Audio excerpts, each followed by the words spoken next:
Lights, cameras, and action are back in Massachusetts as filming ramps up following the end of the actor strike. We go north of Boston where Beetlejuice 2 is filming, and my nutshell thoughts on Killers of the Flower Moon. I'm James, and this is The Hub on Hollywood.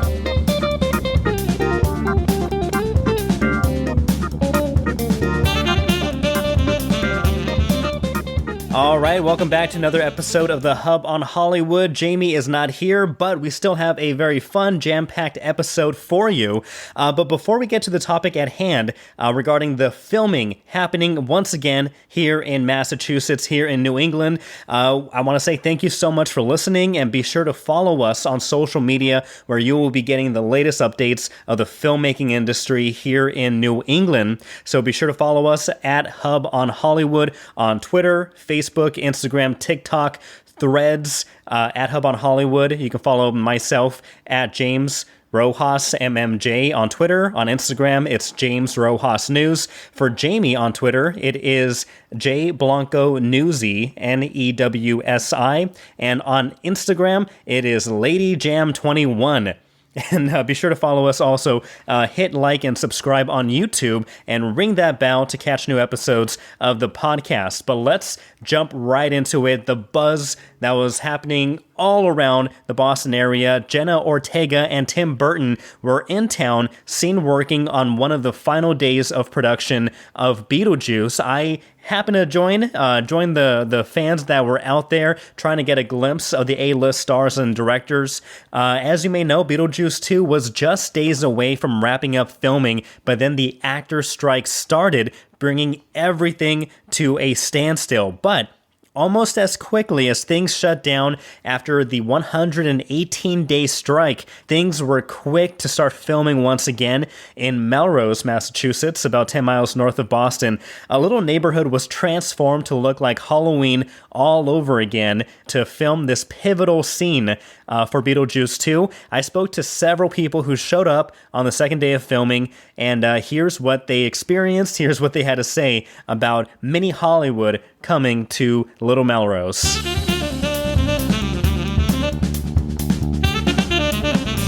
I'm hoping to try and meet Jenna. Yeah. So tell me, repeat that again. So how long did it take? Well, where did you come? 2 hours. It took 2 hours to drive down here. Mm-hmm. And worth it, I guess. How long have you been out here this morning? Shit, I came out here last night, and I had to stay at my friend's house. So then it took me like 20 minutes just to get here, but then I was like, I'm gonna go home, but then I was like, no, I'm coming back. So it took me like an hour, because I went for Framingham, turned around, and I was like, I'm coming back. So are you a big fan of Jenna in particular? Yeah. Like specifically, that's why you... Yeah, I want to meet her, so have you ever been on a Hollywood type set before? No, this is new to me. This is kind of unreal, because I'm like, oh man, I hope to meet some people today. Yeah, no, Tim Burton was also seen, of course, working around here too. And then, even though we're past Halloween, it still feels like Halloween. Oh, it feels, yeah, very Halloween-y, ghoulish, so to speak. So how long have you been here this morning, and how long do you plan on being here today? Yeah, I don't know. It's a 2-hour drive, so I'm like, you know what? I'm not in a rush. They're just like watching the band, see who comes out? Yeah, I'm like, oh, I want to meet her. I'm like, I don't know what I'd say. I'd be like, hey, I drove 2 hours to meet you. Could you take some time? Yeah. Hopefully. It doesn't hurt, right? Humble yourself, you know? My name's Nico, by the way. How do you spell your name, your first and last name? Nicodyer. Excellent. Nico Dyer. So let me ask you really quick. So what's it like having a little piece of Hollywood here in Melrose? I think it's exciting, right? It's just something unique and kind of once in a lifetime experience. We're not used to this. It's not like it's interfering too much with our day-to-day. It's just kind of fun to see, fun to be a part of. Can't get your name and where you're from? I'm John from Barica. But yeah, hopefully getting it signed today, so... So I see. What do you for our listeners? What are you carrying? What did you bring with you today? McFarlane 89 Batmobile. So I just have it covered because I don't want to, So, yep. Ran out last night to Walmart, grabbed a nice Sharpie, metallic Sharpie. Hopefully, Would you say your biggest, your favorite Burton film is Batman? Probably that and the second one, yeah. So, 89 and 92. And, grew up on that, grew up on Night Before Christmas, all that stuff. So, I like the darkness of it. My name is Justin Esquivel, and I'm from Northern Virginia. Northern Virginia. Did you come over here from Virginia to catch a glimpse today?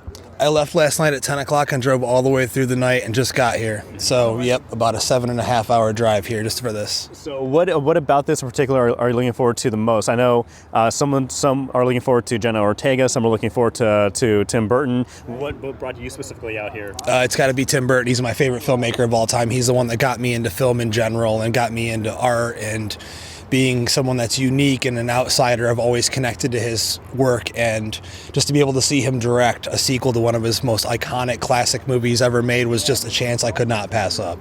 And I know yesterday there was a lot of people out here also, and they said they caught a glimpse of Jenna Ortega, also caught a glimpse of Tim, and actually we were seen riding bikes, and I see them pulling out bicycles right now. How does it feel having kind of like mini Hollywood here in Melrose of all places? Oh, it's amazing. It's not that far from Salem, so it makes sense to have, that vibe in a Beetlejuice movie, so it's wonderful. I think it's great. Yeah, they had like maybe 2 days left of filming before the writer's strike happened, and so they've been waiting for the strike to end and to finally wrap up production. And so so it's good that they didn't give up on Massachusetts. They came back to finish the project, and again, just really cool for the whole neighborhood, for the community, and for film lovers. Yeah, that's fantastic, and I'm just so excited to catch a glimpse today. Did you bring anything possibly for them to sign? I know the gentleman over there brought a Batmobile, hopefully for Tim Burton too. Oh, I 100%. I have a very rare Batman 89 poster that was used for an HBO promotion. It's extremely rare. I have one of 10 in the world, so I'm hoping that he'll possibly grace his signature on it. So Tim Burton's right there in your line of sight. What's going through your head? I feel like a giddy little 5-year-old, to be honest with you. At a loss for words, if I ever said so. James Coleman. I live in Melrose. I live up the street. Up the street. Yeah. And fantastic name, James Rojas. Nice All to meet right, you. nice to meet you. So when did you first hear that Tim Burton was bringing the actors and the crew and everything, bringing Hollywood to Melrose? When did you hear about it? What went through your head? Well, it was scheduled in the summer in July, and they were all set to shoot. And then the actors' strike happened, and they had everything set up, and then they took a day to just break everything down. So there's been a guard on the treehouse. So they wrapped it up in plastic, and they've been guarding it for months now. Yeah. So we heard they were coming back the day after the actors' strike. They just started up again. Everybody started showing up, and you said you ran into Tim Burton. I don't think it was Tim Burton, but there was somebody scoping the neighborhood, and when you're looking for Tim Burton, everyone's Tim Burton. yeah. She's like, I'm like, that's our neighbor. That's Jake. It's not Tim Burton.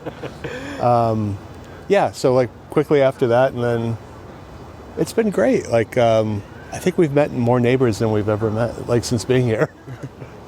No, you hear of more filming of TV shows and movies in Boston, in the region, but the last place you think is in your backyard, in your neighborhood in Melrose. I'd love more of it.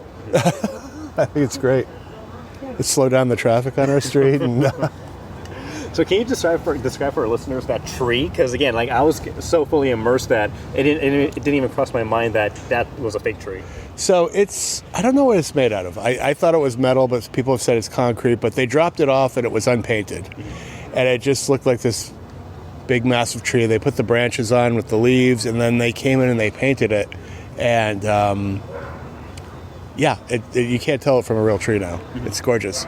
It's really spooky. It's right out of a Tim Burton movie. So everybody's been speculating on where it fits in the plot and what's happening here. In the summer, they've been practicing a couple of the big stunts they've done here. There's a stunt on a bike. Yeah. No, that's cool. And I think they were saying they were setting up for the big stunts, so you all had to walk away from the corner over there. Yeah. No, that's great. So, but you welcome more productions in and around Melrose? Yeah, I'd love it. I think it's a lot of fun. It kind of brings the community together, and everyone's been having a really great time. Yeah, I think the whole production has been very patient with the, us wanting to look, and very accommodating, and just very pleasant to have around. Are you going to volunteer your backyard next time they film something? Sure. Yeah, absolutely. Yeah, we volunteer the whole house. They can have it.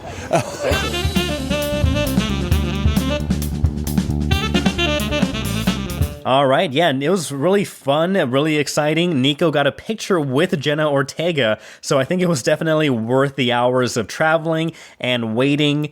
You can find out and look at some pictures that I took that we shared on our Instagram page at Hub on Hollywood. Check out the pictures and leave a like and some comments. But did you go to the movie set, the film set over there in Melrose to try to get a glimpse of Jenna or Tim Burton? If you have any photos that you want to share that we could reshare as well, go ahead and send them our way, and we will give you a shout out in the next episode. Now, wrapping up, let's talk about my nutshell thoughts of Killers of the Flower Moon. This movie has been out for several weeks now. I just got around to watching it. It's very difficult to plan around a 3.5 hour long movie, but I found the time, and here are my thoughts. It's directed by Martin Scorsese, starring Leonardo DiCaprio, Robert De Niro, Lily Gladstone, and Jesse Plemons. The movie is great. A bit longer than it needs to be, I will say, but great, and one of the best movies I have seen this far. It's a great true story about the Osage Nation and the murders that happened in the 1920s in the effort to obtain the Osage wealth. Now, I will not be surprised to see Oscar nominations for Leo, Robert, Jesse Plemons, but if there is just one acting nomination that is given for this entire movie, it has to go to Lily Gladstone, who plays Molly Burkhart. She carries this movie on her back. Again, everybody else does a fantastic job. Everybody is on their A game, but Lily, she has the heart and the soul of this movie, and you feel every high and every low, and there are many lows in this film for her character, and I think Lily does a fantastic job in this part. And one thing that was pretty funny to note about this story, about this movie, was that Lily Gladstone, she was actually very close to calling it quits when it came to acting, but then she got a phone call saying that Martin Scorsese was making this movie, Killers of the Flower Moon, and they wanted her for this role, and that, blew her up into notoriety in the best ways, because her performance is incredible, astonishing, and I feel like there are going to be multiple Oscar nomination, award nominations throughout this movie for many actors, but if it had to go to one person, Lily Gladstone has to get those noms and that recognition. I will say that the number of showtimes for this film is quickly dwindling, so I do recommend seeing this movie in theaters while you still can. But like I said earlier, at 3 hours and 26 minutes, you can feel this movie's length, more so in the middle. The strengths are definitely in the first and third acts, but I do think this is a very powerful and important film, and it does make you appreciate the plight that indigenous people have gone through in the United States, and it definitely made me more appreciative of indigenous people, where they came from and where they are now, and it makes me want to do a lot of more history research and learning about the populations. And so I think it does work, and it does help benefit the indigenous people or the community in that way. Let me know what you think. Also, did you watch Killers of the Flower Moon? What are your thoughts? Did you also stop by Melrose to watch the filming of Beetlejuice 2? Did you see Jenna? Did you get a picture with her? If you did, we will share it and give you a shout out. But that's all we got for this episode. I'm James. This is The Hub on Hollywood, and we will catch you next week.